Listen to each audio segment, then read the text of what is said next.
Армысыз қазақ елі. Мен қоғам белсенді Маруа Ескендирова. Қазір деген мен 31-ші школға келдім. 24 мартта апелляция болды. Соның шешімі шыққан жоқ әлі деп 31-ші школға барып аласыңдар деді. Міне қазір мен көрсетейін. Әні 31-ші школ алдым да соған келе жатырмын.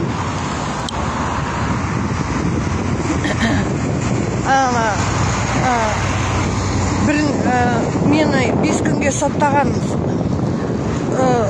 сот ол деген Сейткалиев енді деген апелляцияны без изменения қалдырған. Қазір фамилиясын айтам. Қарабеттер ғой, соттар деген жалған сот, жағымпаз сот. Соларды фамилиясын айтайын деп былай маған документті да жинап фиксировать етіп бұларды заңсыз шешімдерін қазағымен.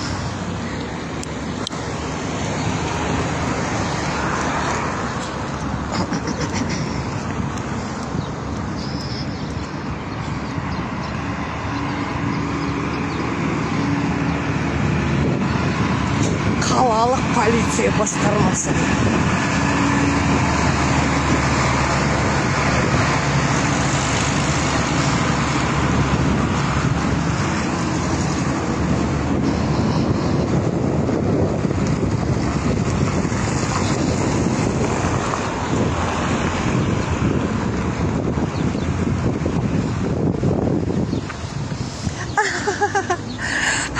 Бекболат аға, саламатсыз ба? Қалайсыңыз? Че, прямой эфир, что ли? Прямой эфир. Вон Кадржан пошел. Этот вот, который меня ловил. Карабетом хочу его сделать. Кадржана и Кадрашева Нурлубека, который на меня написал донос. Еще клевету же написал. Она сторонница революции и радикальных перемен, говорит. Тупицы вообще. Вы как? Он Бекболат аға, Батыр ағамыз. Он болеет сейчас. Да, он сейчас болеет. Скоро ложится в больницу, сдает анализы. Врачи покажут. Да, проходит врачи. Сейчас пришла здесь с разборкой с ними. Пока присядьте, Бекболат.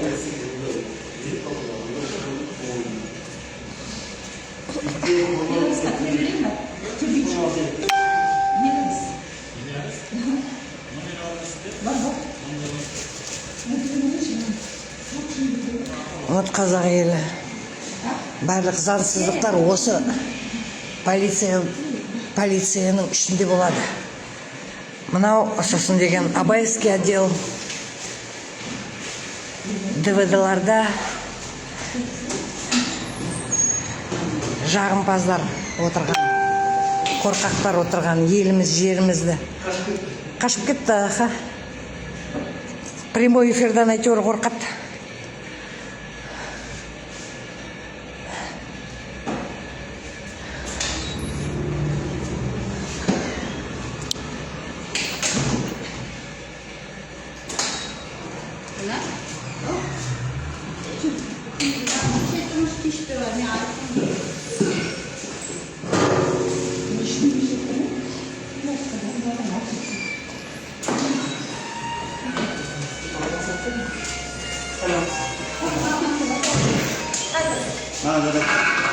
Алло. Привет, привет.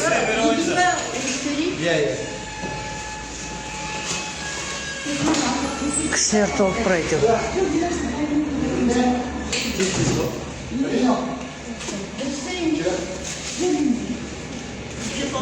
екі кісі, екі ер адам отырған. Сол прямой эфирімді көріп қалып, сыртқа қашып алып кеттік деп. Құл болған сорлы қазақ деген осы. Сорлы қазақ деген. Бәрінен қорқады. Өз көлеңкелерінен қорқып жүрген адамдар ғой.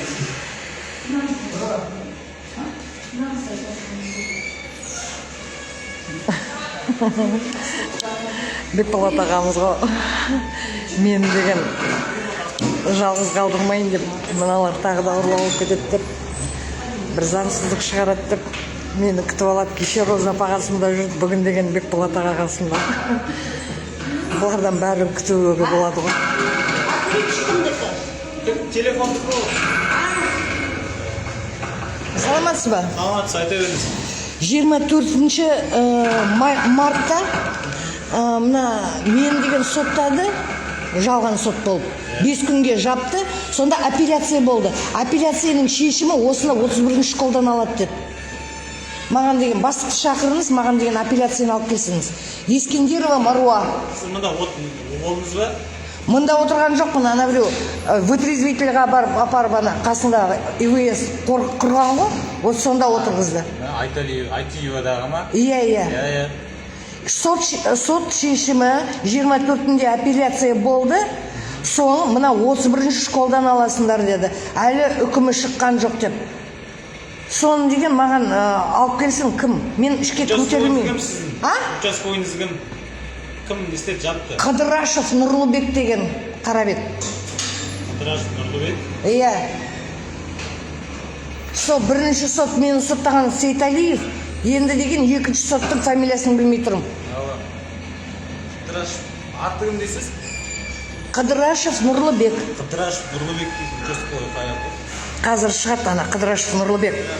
Мен сендерге көрсетем, правозащитниктарға айтатыным, сол кісіні, сосын деген мына Қадыржан деген тағы бір жігіт бар, соларды Қарабеттің тізіміне қосыңыздар.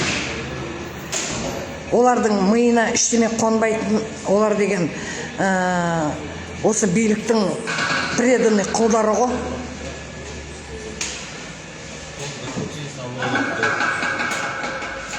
Қайда, Зачаевский отыра ма? Заключенец қайда? Қазір андайды ма? Негізі ол участковой мұнда отырмайды ата.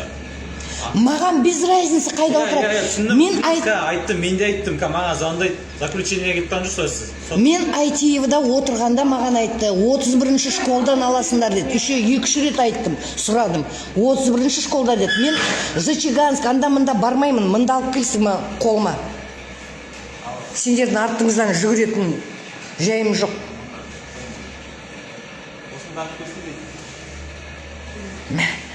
Ана Қыдырашев Нұрлыбек шықпаймын деп атыр дейді. Мәс саған.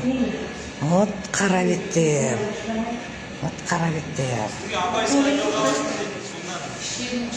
Мен ешқайда бармайым. Мына бастық шақырыңдар. Шақыршы мына Лизбекті бері қарай. Лизбекті? Лизбек деген тоже бір Қарабет, конченый Қарабет. Қазақ елі. Соны біліп тұрыңдар, қазір мен көрсетем оны деген. Ешқайда бармай, мында алып келсін. Маған деген Айтиевада айтты, мында кел деп. Мен сендердің футбольный мяч емеспін. Анда-мында қуатын мені, естіңіз ба?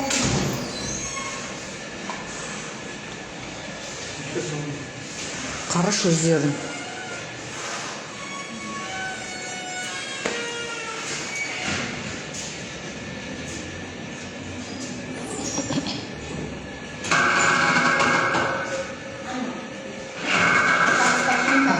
Қазақ елі.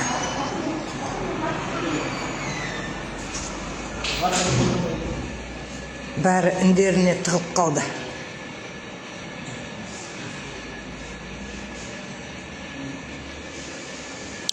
Вот Бекболат аға. Че, болеете?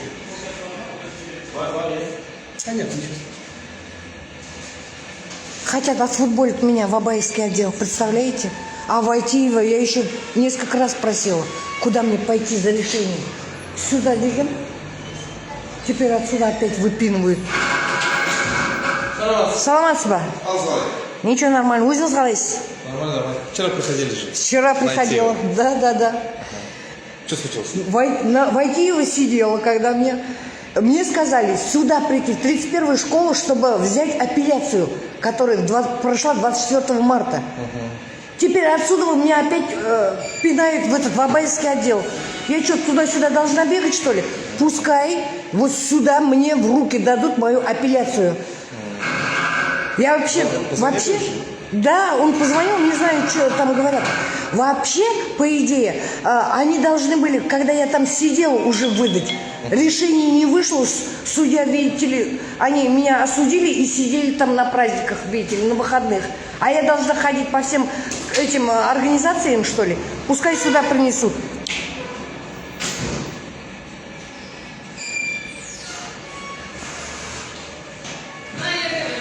Там, где аптечки. Не бол.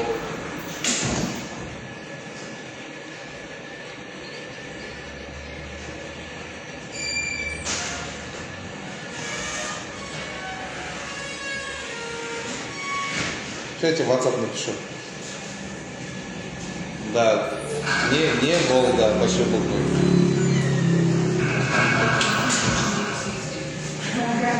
Сейчас я узнаю. Узнайте, пожалуйста.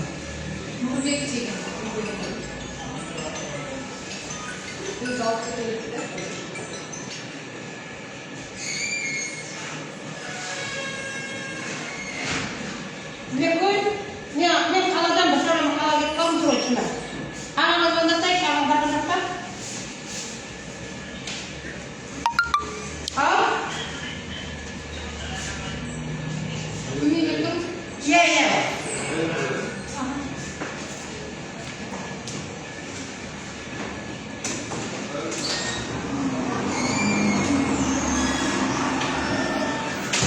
Хабарласты ма саған? Жоқ, хабарласқан жоқ. Поторопите, уақыт жоқ. Бекболат аға да ауырып тұр. Қазір докторға бару керек.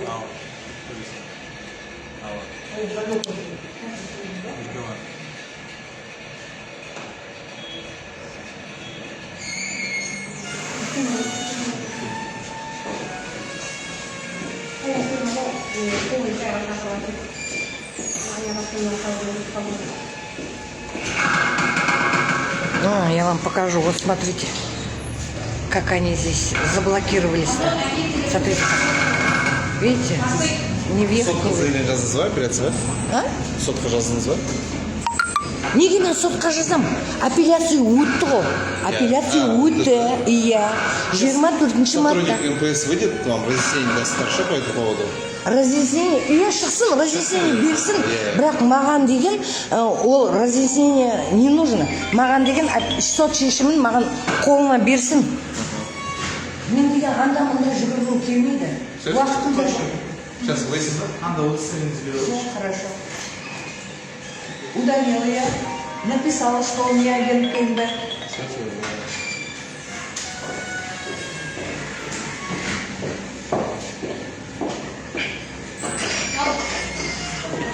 Сейчас перезвоню.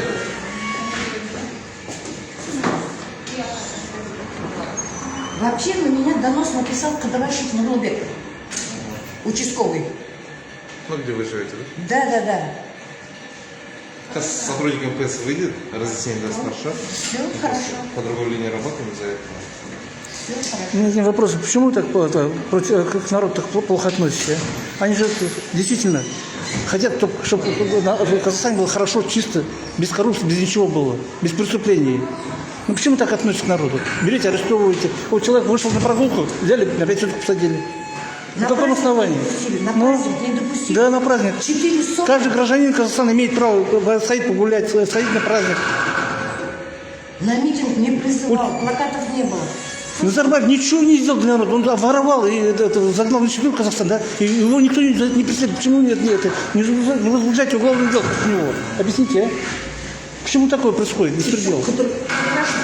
Написал в доносе, что я являюсь сторонником радикальных перемен. Я говорю, вы что, я что, призывал громить, крушить, насиловать, убивать, что ли? мирно смена. Это когда силовики придут на сторону народа, там никакого ничего не будет. Эта власть сразу же разбежится. Если человек требует, чтобы президент Токаева привели к уголовной ответственности радикализм, президент вообще присутствует в Казахстане для того, чтобы защищать в первую очередь интересы народа и защищать конституционные права. Гражданин Казахстана, правильно? Да. А что же он сделал? Он не стал президентским к народу, прислушиваться к их мнению. Возбудить уголовное дело против коррупционеров, а он взял, дал приказ, вызвал иностранные войска и дал приказ оставлять на поражение, без предупреждения. Какой он президент после этого? Он преступник настоящий. Да. Его охраняете, это что охраняете? Он совершил преступление против народа. Он совершил Я в городе работаю. Пожалуйста. Начальник отдела криминалистики. Не на видео. Сейчас наш сотрудник выйдет на МПС, будет разъяснение давать. Я с отдела криминалистики буду это фиксировать на видеокамеру свою служебную, хорошо? Сразу уведомлю его, чтобы никаких вопросов не было. Хорошо. Мой адрес. Хорошо. Всё. Потом, вот у вас здесь работает еще Кадржан. Кадржан, он тоже участковый. Но факт в том, что он тогда, когда меня арестовывали 22-го, захватывали, не арестовывали, они меня заламывали, он командовал над этими собратьями. Я теперь хочу узнать его фамилию. Вот Кадрашева Нурлубека и вот этого Кадржана я прошу всех правозащитников включить в список карабетов. Я их долго, очень долго, почти 4 года не включала. Но, видимо, у них мозги не работают, поэтому я их включу. И вот этого, куда мне написать заявление, чтобы узнать фамилию этого Кадржана. Он сейчас вот перед нами, он убежал, зашел в этот отделение, полицейский участок. Сейчас выйдет сотрудник, который Сотрудник именно номер непосредственно, да, в чьем подчинении находится сотрудник сейчас. Только я не понимаю, при чем здесь криминалистика должна снимать, скажите. Ну, мы всю жизнь, может, не первый раз знакомы, что встречались, что на площади, сколько раз встречались. Да, я знаю. Но для чего? Для вашего архива? Для чего? Мы же тоже отчитываемся. Перед кем? Перед своим руководством. У нас, мы затрагиваем любую тему, например, проблему. Из-за чего она возникает? Мы же должны уже разобраться. Только из-за того, что на троне сидит Назарбаев Токаев. Салматсина. Заместитель начальника управления Имамалиев Владимир Батарович. Очень приятно. Гражданская активистка Маруа Искендерова. Бекболат Кутибаев. Салам. 22 мартта мені деген праздникқа баратқанда 4 собырмен Кадржан деген 4 собырмен Кадржан деген команда Владимир мені ұстап алды. Кадржан деген сізде істейді. Мұнда істейді ол деген. Жаңа кіріп кетті мен көрдім. Фамилиясын тек білмеймін. Но ол деген тоже участковый болды. Вот сол мені ұстап алып, соттан, незаконно соттан жіберді 5 күнге. 24 мартта апелляция болды. Енді деген мені Айтеевда отырғызды 5 күнге. Сонда шығарда мен апелляцияның үкімін сұрасам, маған айтады, ол үкім 31-ші школдан аласың. Пока шыққан жоқ, судьялар үкім шығарған жоқ, олар деген выходнойда жүрді. Енді деген мен мұнда келсем, мына бір жігіт деген мені Абаевскийға жіберді. Неге мен жүргізіп мен футбольный мяч емес. Мұнда мен мына Маруа Искендерова. Иә. Мұнда аласың. Мен түсіндім, жақсы. Жаңағы деген незаконно сотталып жүрген, незаконно деген білмейміз ғой. Соттан өтті ғой, да? Сіз апелляцияға бердіңіз ба? Апелляция уже өтті 24-ші. 24-ші наурыз күні өтті. Енді деген соның үкімін 31-ші школдан аласыңдар деп, маған деген қазір алып беріңізші. Мен ешқайда бармаймын. Мен түсіндім, хорошо. Енді ол бізге ол апелляция келсе, қағазы, біздерден сізге хабарласып, сізге жіберетін бірақ ол апелляция бізге кеше жоқ. Ол сот бермейді сізге апелляция. Судьяның сол мен деген сол апелляцияға алайын деп мынаны сол судьяның фамилиясы маған керек. Мен қазір ол жөнінен сізге жауап бере алмаймын. Себебі деген біздерден сотқа звонок, да? Осындай процесс болды ма, апелляцияға арыз бердіңіз ба деп білейік. апелляция кімге жіберілді? Вообще апелляция кімге жіберілгенде, ол деген бізге мұнда жіберілмейді ол деген қарасы. Ол неге айтқанын білмейміз біздер. Айтиевада ермек бастық айтты. Мен еще бірнеше рет сұрадым. Қайдан мен алам сол соттың шешімін үкімін деп. Кім айтты? Айтиевадағы бастық ана ИВС-тің. Мұнда 31-ші школға келесің. Сіздің бөлімше звонок керек. Звондаңыз.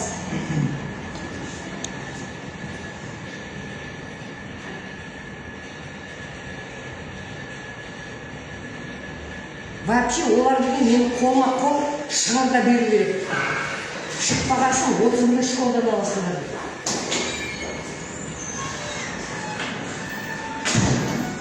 Өз сөйлемейсіз. Алла, еркін. Мына ескендер маруаз, халық жұмпарым деген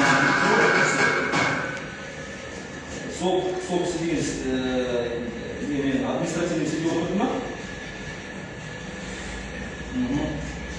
Енді мына кісінің деген, несі деген, операция деген, қағазы деген келді ма вообще?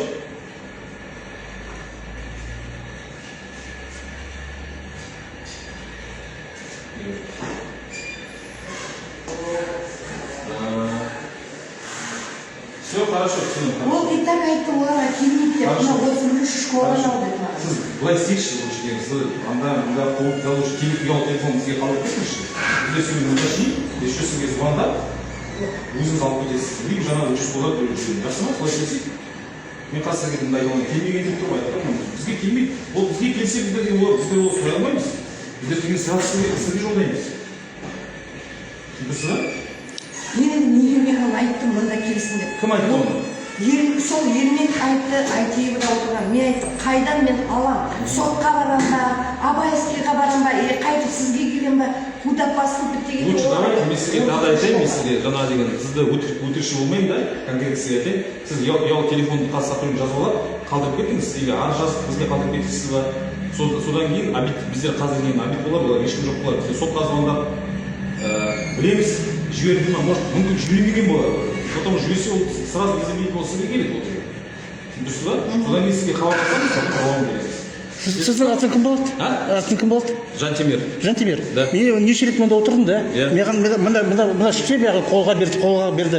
Қазір судебный решение, и апелляционный решение қолға маған мында берді. А маған берген жоқ. Мен сізге өтірікші Неше рет мен отырдым, қолға берді. Мен сізге тағы өтірікші болмаймын, мен сізге жаңа айтып тұрмын, конкретно айтып тұрмын ғой. Қазір обед кезінде ешкім жоқ болар, мен білейік қазір деген да, сотқа звондайық, білейік, содан кейін ұялы телефонмен звондап айтамын. Конкретно олар айтады. Жіберді ма, жіберсе, значит, мен салып беремін да сізге беремін. Болды. Маған онда хабарласын, сосын деген участковый полициямен маған үйге алып келсін. Жарайды, телефон жазып алшы. Қалдырып кетіңіз, жақсы ма? Жарайды. Сау болыңыз. Сау болыңыз. Сау болыңыз. Қалат, өзіңіз шешесіге өтшіп телефон. Давайте лучше мне дайте. Лучше вот сізге жазып бересіз ба? Сразу. Все хорошо. Счеты 834, 63, 58. Могла. Ескендирова. Ескендирова.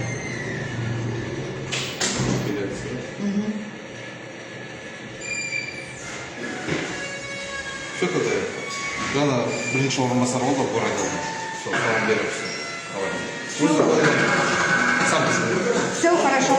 До свидания. До свидания. Ну ладно, все.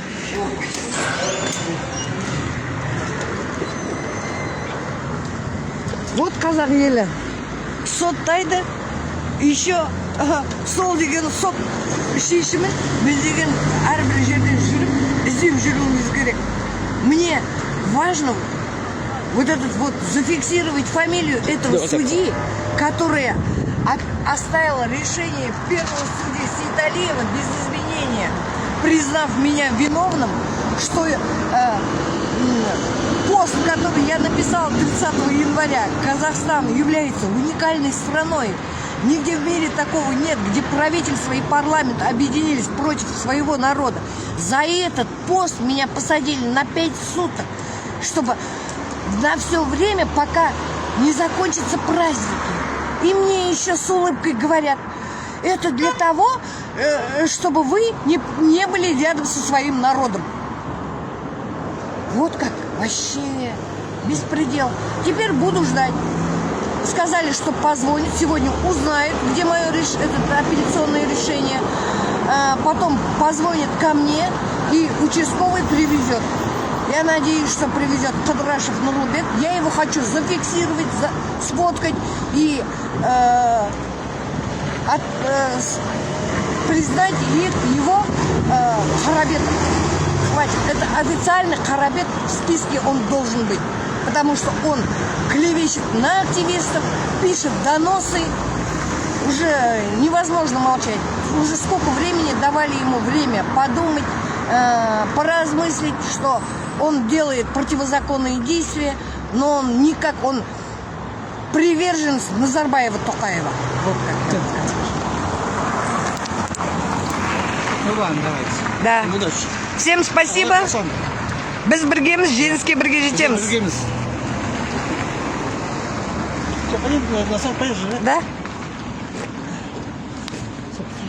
А как его теперь... А, вот...